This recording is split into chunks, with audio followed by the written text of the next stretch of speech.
Welcome back, everybody.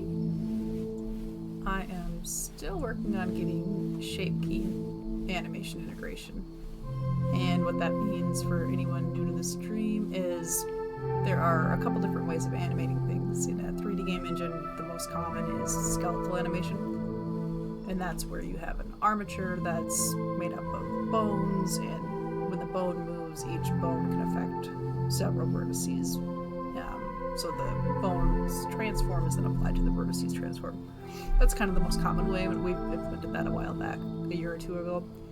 But what I'm trying to do is get baked cloth physics animations.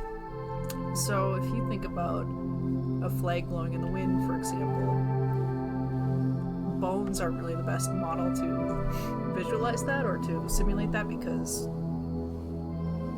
where do you put a bone? You put a bone on every vertex, and some people do that, but that's really time intensive. So what you can do is something called shape key or morph target or blend shape. It all means the same thing if you ever hear any of those terms.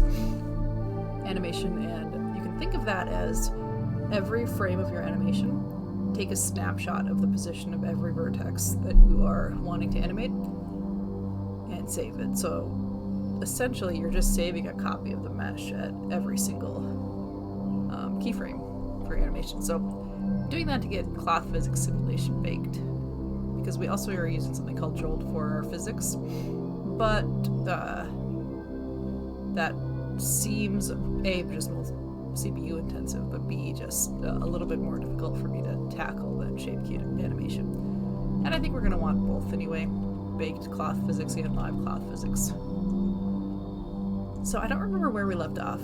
I never do, because I always try to work on this whenever I can, and oftentimes I don't have time to stream but I do have time to spend 15 minutes making a little bit of progress. So I stream if I know I'm going to have an hour and a half at least block of time, which I do now this morning. But what I'm doing now, we have a tool called NC Convert for NC Engine. That's the name of our game engine.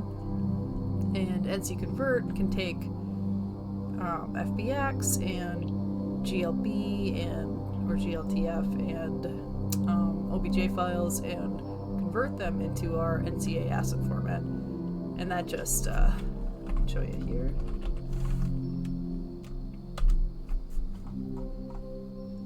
Essentially lets us declare any kind of custom structs that we want.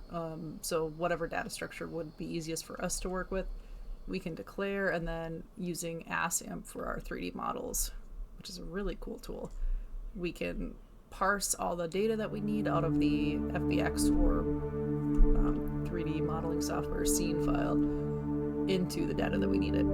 So I've already done the work now to create a shape key asset. Where are you? Shape key animation asset. This will be removed. It's just chicken scratch. Where I think I have everything I need, which is a vector of vectors of vectors. So a vector of vectors. And that's really confusing, but essentially it's a vector of vertices.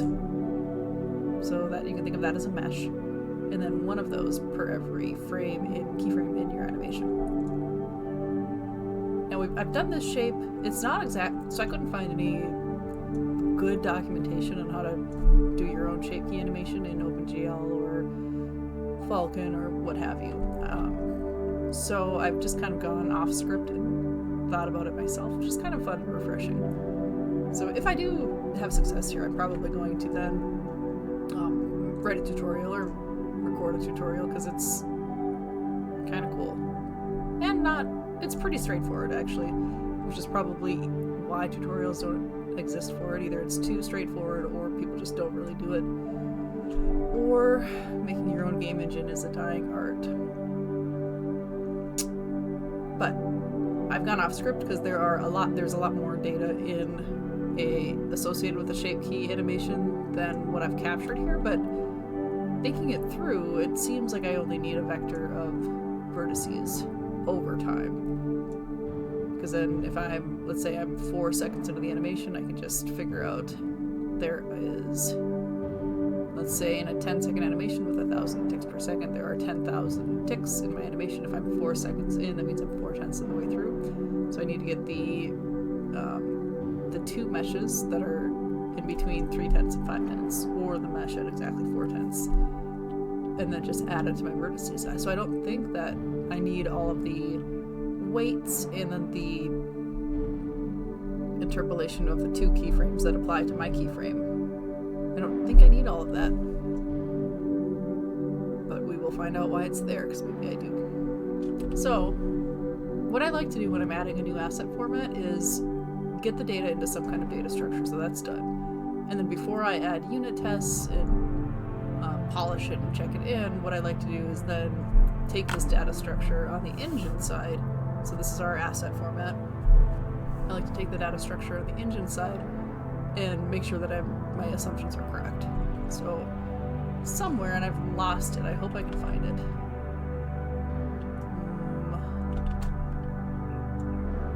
Oh dear, maybe I really did lose it, that would be terrible. I'm gonna put it, here it is. I'm gonna put it somewhere.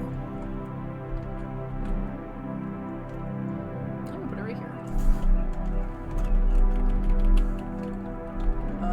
Put this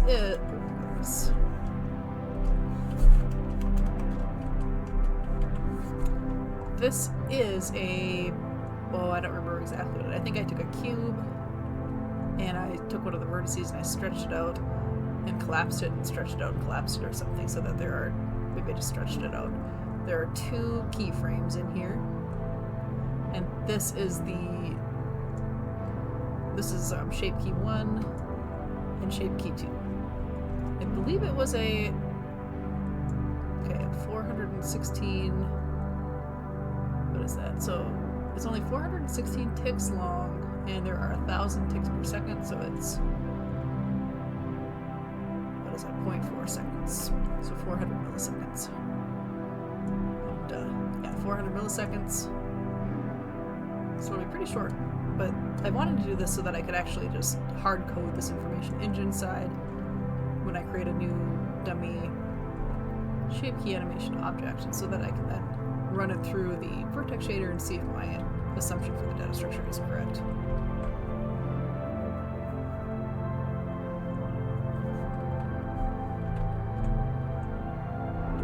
Oh, and I forgot to call it out, but I found on Reddit this really cool dungeon synth band called Wooden Vessels, and the Reddit post said that you do not need, or anyone can stream them, but just give attribution. So Wooden Vessels, shout out, they're really, really nice. I like it a lot. Oh, and then last news before we get into coding, I started streaming Daggerfall because I love Morrowind. Morrowind was my personality for a really long time. Now I still like it a lot. I don't play it as much as I used to. I still sometimes pull up new playthroughs and give it like a couple hours here and there, but I'm busy these days, so I don't get a lot of time for gaming anyway. But I love Morrowind, and I didn't really like Oblivion. There's a long story there about how crushed I was. That was my first ever instance of overhype crushed me. So I didn't really like Oblivion. The remaster was really cool. I played maybe 25 of 30 hours of that, which is a lot for me with my current schedule, and I liked it a lot. But Skyrim was kind of the same thing. I feel like they cut the legs off of, maybe a better analogy is they took the beating heart out of what made the series so great when they went from text-based quests and dialogue into voice actor-based quests and dialogue, and that damnable quest indicator. I think it ruined a lot of what made the series so good. So I wanted to start Daggerfall. So I started a playthrough and I decided to stream it, and I got an hour and a half in, and when I went to watch my stream, I realized that my mic was not hooked up. So I left that stream because I haven't figured out, because I've never streamed a playthrough before. I left it up because I don't actually know, does one re-record their initial playthrough reaction? Or do you just keep going? I don't know. I'm just gonna keep going, I think, but not today. I don't know how I did this, but the text for my chat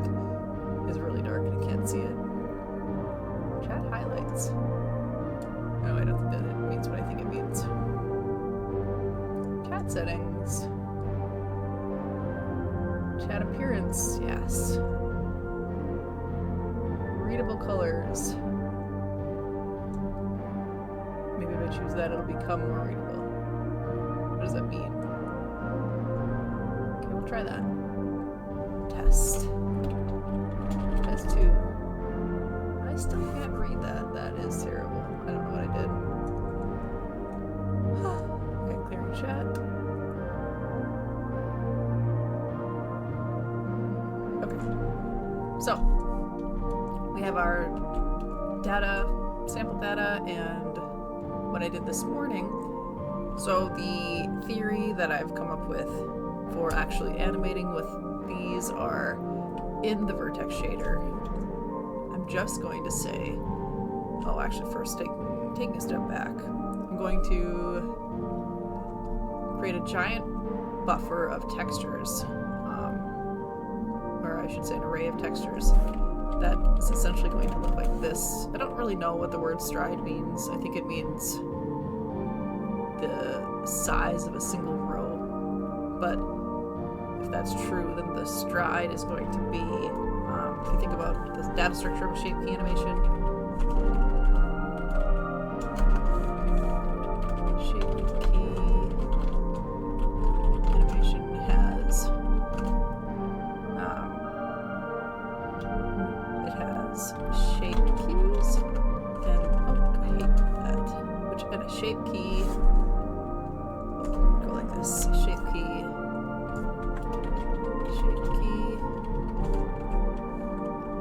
okay, there we go, has a vector, no, we'll call it, let's do this, vertex array. That's it. Well, and I guess if we want to go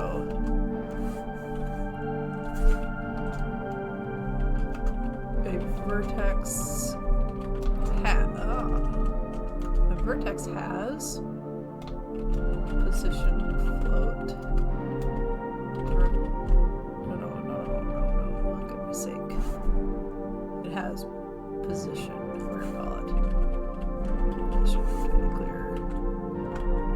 Okay, it has X float, Y float, Z float. So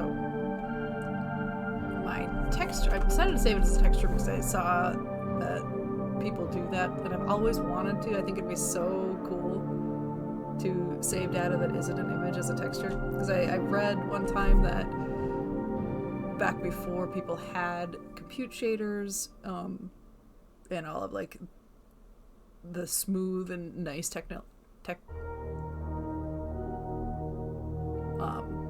wow.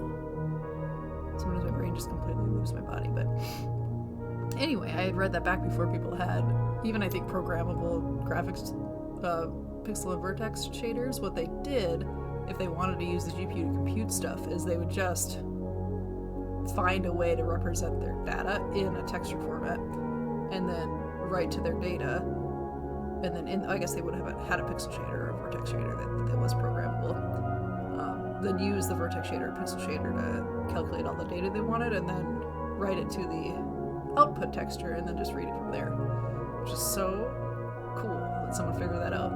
So I think it'd be really cool to do the same, which is literally the only reason why I'm storing this data as a texture, because I think it'd be funny and awesome. Okay, so what that's going to look like, if you think what a texture has, is essentially an array of RGB values for a row, and then it's an array of that, so it's like an RGB nested array. So on the first row, it's going to be XYZ, XYZ, XYZ, dot dot dot, times, the count will be the number of vertices in a mesh, and then the rows will be the number of vertices in a mesh, and then the column, or each row will then be a mesh. So that's how I'm saving it. So what have I done? I have gone and created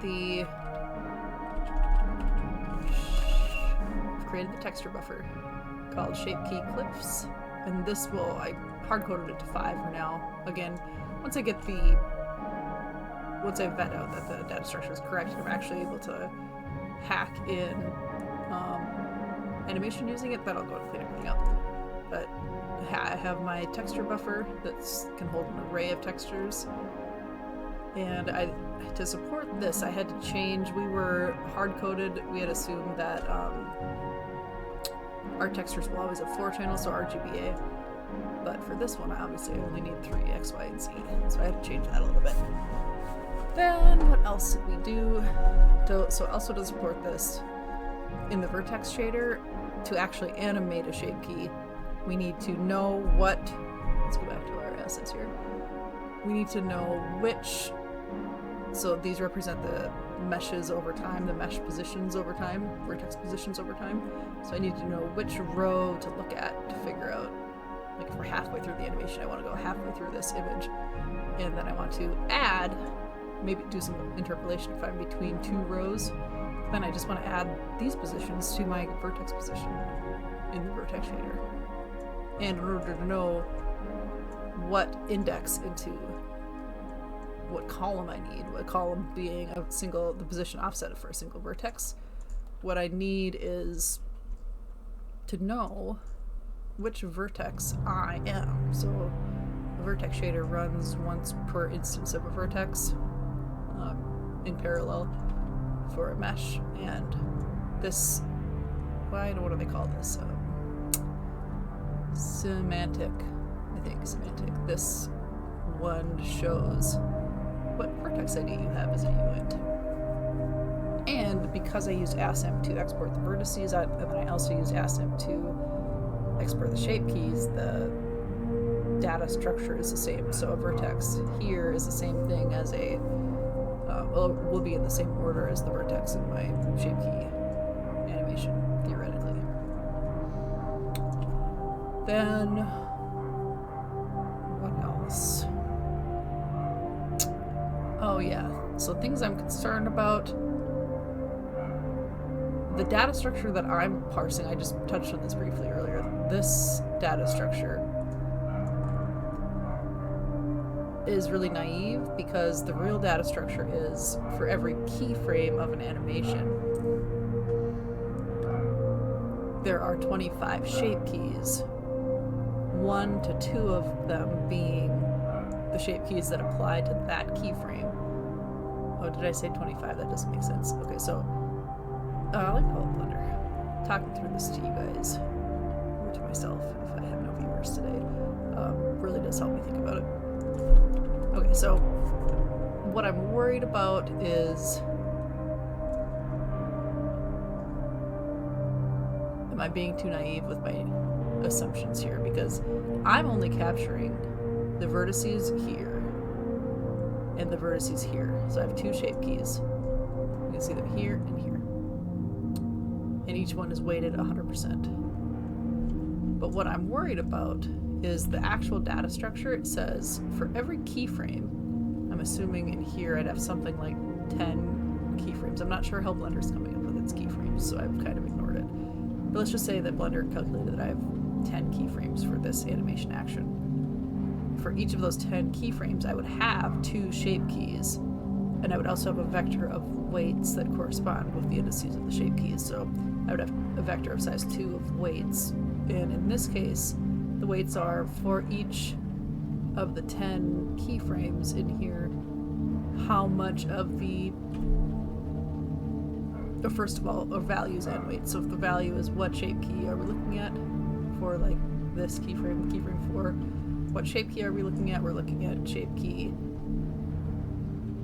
1 and 2. If there's 100 shape keys, then it's relevant that you only want 1 and 2. So the values and then the weights would be 0.64 and 0.352. But you still export in the data structure all of your shape keys per every keyframe, which I don't need that. And then what you're supposed to do is just lerp between 0.648 and 0.352 for the 2 shape keys that you need out of your list of n shape keys. So what I did instead is said, well, let's ignore the keyframes entirely. I have this shape key, and I have this shape key. So instead of linking the shape keys to their keyframes, why can't I just ignore all of this, know that this shape key is at 1, that this shape key is 100% altering the vertices here, and 0% by the time we get here, and this shape key is 100% altering the vertices here, and 0% here, and then I can do the linear interpolation myself, which goes from something like in my dress spinning example, I went, maybe it was my flag, I went from 3.5 megs of data for a single shape key animation to just 150 kilobytes, which is still, 150 kilobytes is still big, but it's just, yeah, bonkers. So those are the assumptions by which I'm operating here. Okay, let me check on my stream so I make sure that my audio is working here.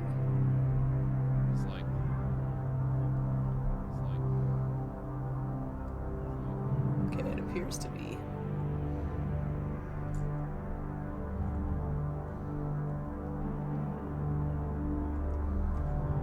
Nice.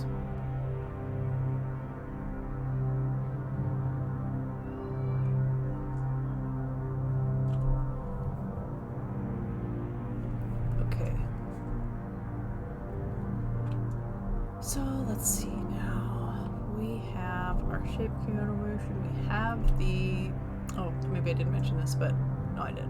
Yeah, we can now get what current vertex we are in the vertex shader. Then what I need to do, this is kind of going to be the tricky part, but I need to load this dummy data. And did I load, first things first, I need to load this cube. And I don't remember if I did that or not. It's called, yes, okay, I did. And did I load it as a mesh too? No, I'm gonna have to do that. Okay.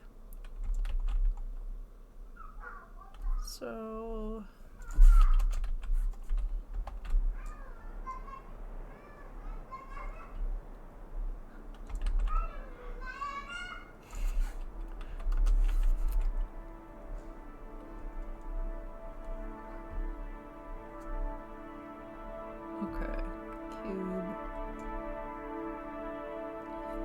asset name.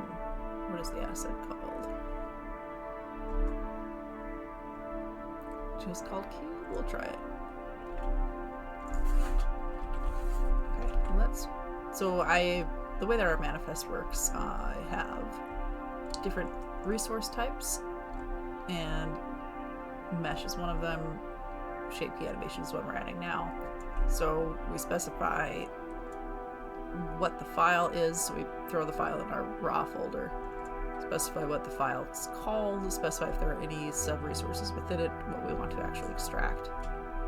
And then our conversion tool will generate an NCA with the data converted into whatever format we need, in this case, this. But now I'm building the mesh, so I'll get this format out of it.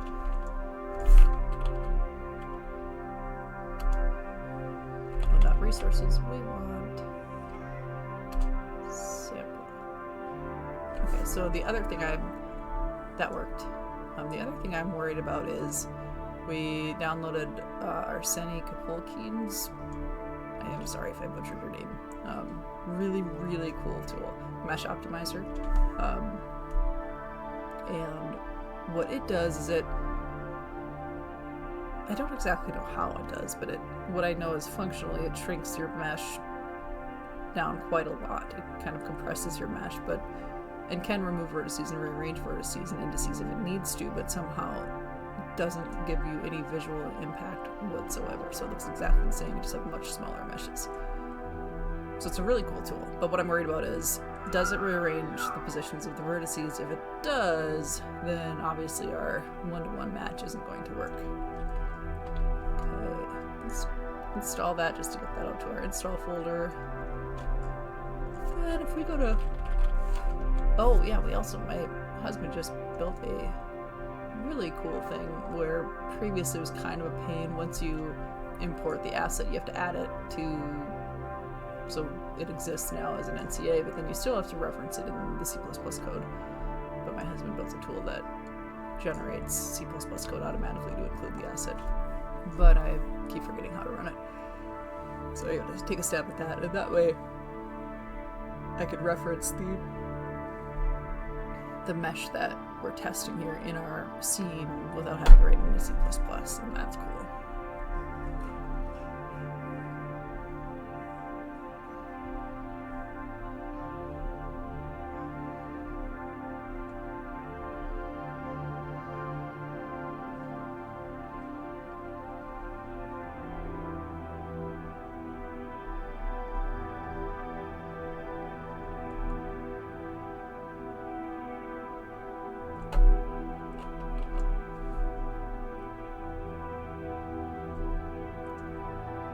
Oh, I forgot that okay, this looks crazy because I was having fun testing that my vertex ID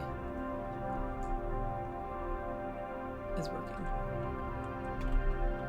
And I guess I never rebuilt the shaders after I did that.